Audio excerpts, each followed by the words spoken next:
Eu tava há um tempo tentando procurar alguma coisa decente pra jogar no celular, até que eu encontrei Underground Blossom, um jogo indie, barato e que se propõe a ter uma história bem interessante. Mal sabia eu onde eu estava me metendo. O jogo não explica muito o que você tem que fazer, nem quem você é e muito menos para onde você vai. Você só sabe que você tem que cuidar de uma garotinha ao longo das fases da vida dela. Meio vago? Um pouquinho, mas calma que você vai entender.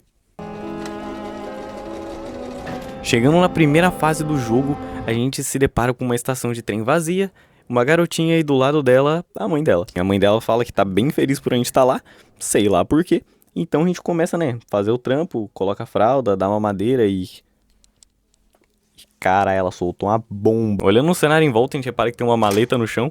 E dentro dessa maleta vai ter, olha que conveniente, uma serra. Talvez seja pra serrar essa gradezinha que tá aqui do lado. E daí a gente consegue pegar essa chave. Acho que é pra isso. Usando essa chave, então, a gente consegue um bagulho muito louco.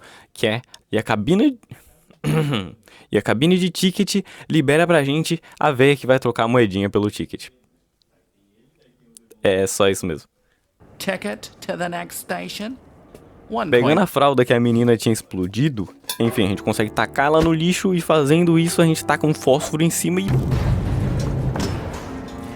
Tá bom, então, é isso aí mesmo. Dentro desse lixo explodido sai uma espátula e, enfim, vamos raspar um quadro que tem na parede, que tal? É uma boa. Dentro desse quadro a gente, enfim, encontra a combinação pro colar que a mãe da guria tava usando.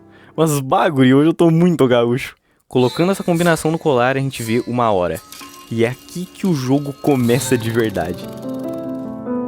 Colocando essa hora no ponteiro que estava na parede lá atrás, a gente enfim desbloqueia o trem, onde chega um mano bigodudo para perguntar se você quer ir para a próxima estação e cadê seu ticket. O problema é que nós não tem a moeda para trocar lá na véia dos tickets, então o que a gente faz?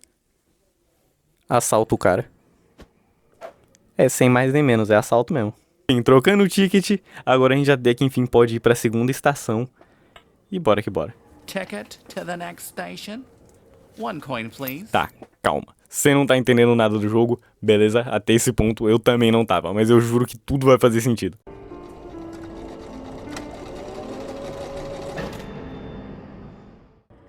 Chegando na segunda estação, agora sim, as coisas vão começar a ficar um pouquinho mais estranhas.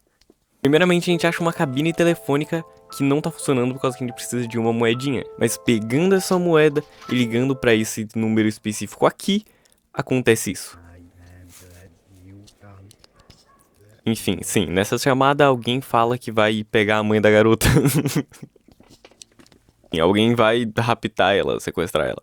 E é interessante que quando a gente chega na estação, ela própria fala que é bom a gente ter chego lá por causa que ela não ia estar mais lá por muito tempo e a gente precisava proteger a garota. Indo interagir com a criança chata, a gente descobre que ela quer muito um doce.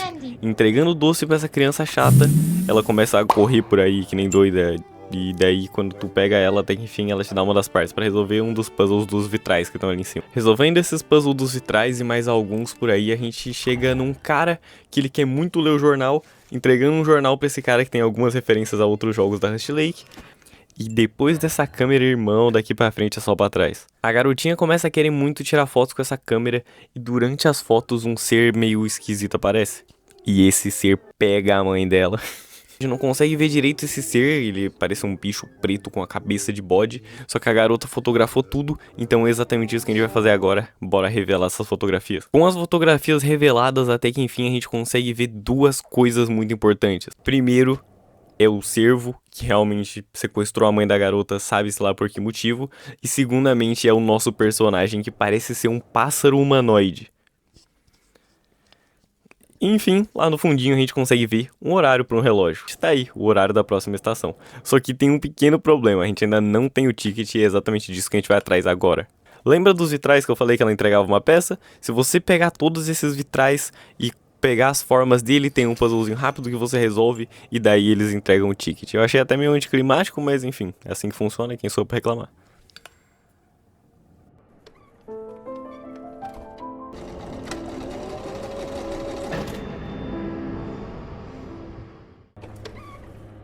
Amanheceu, até enfim dá pra gravar na luz do sol, então vamos que vamos. Primeiramente, a gente tem que recapitular algumas coisas específicas. A garotinha que a gente tem que cuidar provavelmente tá sendo perseguida por alguém, e é exatamente por isso que a gente tá pulando de linha em linha do tempo pra poder proteger ela. A mãe dela também tá envolvida com algumas coisas estranhas e é exatamente por isso que a gente tá lá.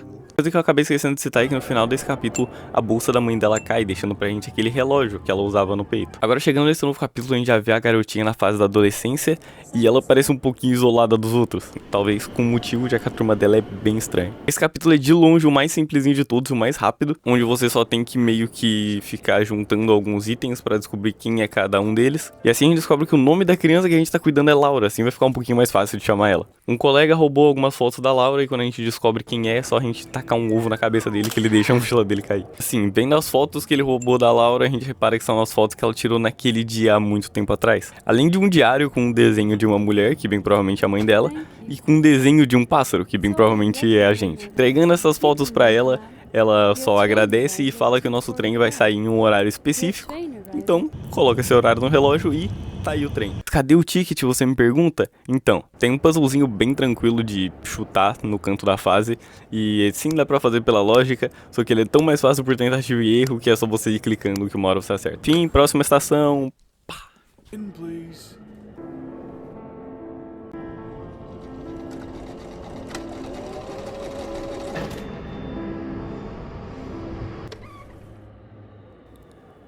Nessa estação as coisas começam a dar uma dificultada, justamente por causa que eu não sei se vocês repararam, mas cada fase reflete a fase mental que ela tá, ou seja, conforme ela está se deteriorando mentalmente, a fase vai ficando um pouquinho mais complicada, mais complexa e mais cheia. A Laura tá ali sentada pensando na vida e a gente tem que interagir com várias pessoas para conseguir descobrir como que pega o horário para a próxima estação. O problema é que nada nessa fase faz muito sentido, pra ser bem sincero. Vai desde um quadro que canta até um cara tocando um trompete que você tem que ir acertando as notas pra ele. É bem esquisito, mas você vai indo e uma hora chega. Enfim, nessa fase em que o Laura conhece o namorado dela, que tem toda uma história de outro jogo, mas enfim, isso a gente fala depois. E a gente pega também um caderno de desenhos da Laura que mostra que ela é um pouquinho traumatizada, talvez. E não é por menos, né? Todo dia com um bode vai raptar sua mãe. Completando alguns desses puzzles sobre desenhar num caderno ou conversar com completos esquisitos, a gente até que enfim pega o horário e o ticket para a próxima estação. E é aqui que a gente começa a se encaminhar para o que esse jogo realmente quer dizer.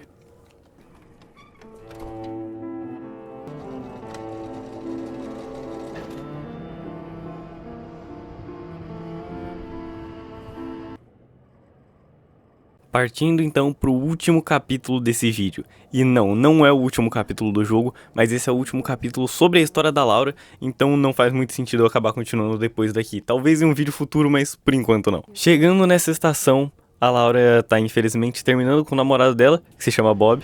E aqui a gente vê as emoções dela refletindo nessa última estação, já que ela é toda vermelha, ela é meio melancólica, tudo é meio triste e de novo ela tá sozinha. O Bob pega esse trem e vai embora viver a vida dele, enquanto a Laura fica ali se lamentando pelas memórias que ela perdeu. Vasculhando um pouco o local, a gente acaba encontrando uma carta de um psiquiatra falando pra Laura tomar os remédios, e quando ela toma os remédios começa o fim da várzea. A Laura começa a refletir sobre todas as suas memórias em um momento só, e a gente tem que fazer um puzzle que é bem simples, mas é muito incrível sobre você começar a ligar todas as memórias que ela teve. Ela começa a descrever alguns dos pesadelos dela e você começa a ter que entregar coisas pra pessoas que foram presentes na vida dela. Inclusive a gente aparece, olha como é que a gente é, esse pássaro bem top aí. E então, quando a gente termina esse puzzle, a Laura cai no chão. E essa é a última visão que ela tem em vida.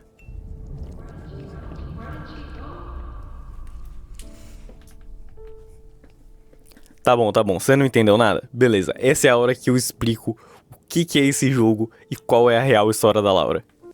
Esse jogo inteiro, na verdade, se passa dentro das memórias da Laura, enquanto ela está revivendo isso numa clínica para saúde mental. Em vários momentos o jogo começa a dar pistas de que, na verdade, isso nada é real e tudo está se passando dentro da mente dela. Quem a gente é, afinal? Não, a gente não é um pássaro, a gente é só um psiquiatra que tá voltando todas as memórias dela. Ela nos vê como um pássaro justamente por causa que esse é o pássaro que ela tinha quando era criança e ela via esse pássaro como um protetor dela. Só que, infelizmente, nem tentar ajudar ela foi possível. E, enfim, no final ela teve um final trágico. O jogo acaba entregando esse final trágico justamente na próxima estação, onde a gente iria continuar a história dele, numa placa escrito que, enfim, a Laura foi dessa pra melhor. Esse jogo não tinha tantas coisas assim de ocultismo e mistério, era só uma história sobre uma pessoa que foi abandonada e não conseguia lidar com seus problemas, então ela completava suas memórias do jeito que ela podia. Esse jogo tem muito mais coisa, já que ele é um jogo da Rust Lake, ele se conecta com os outros e ele tem toda uma história por trás. Só que se você for analisar só esse jogo, ele se trata só sobre uma pessoa desesperada que precisava recuperar essas memórias de algum jeito. Enfim, foi bem complicadinho pegar todas essas histórias desse vídeo e juntar tudo em uma coisa só. São alguns capítulos, eu tive que pegar o que era importante, o que não era. Deu um pouco de trabalho, então se você quiser curtir aí pra me ajudar, eu agradeço muito. E enfim, até o próximo vídeo. Ou até a próxima estação.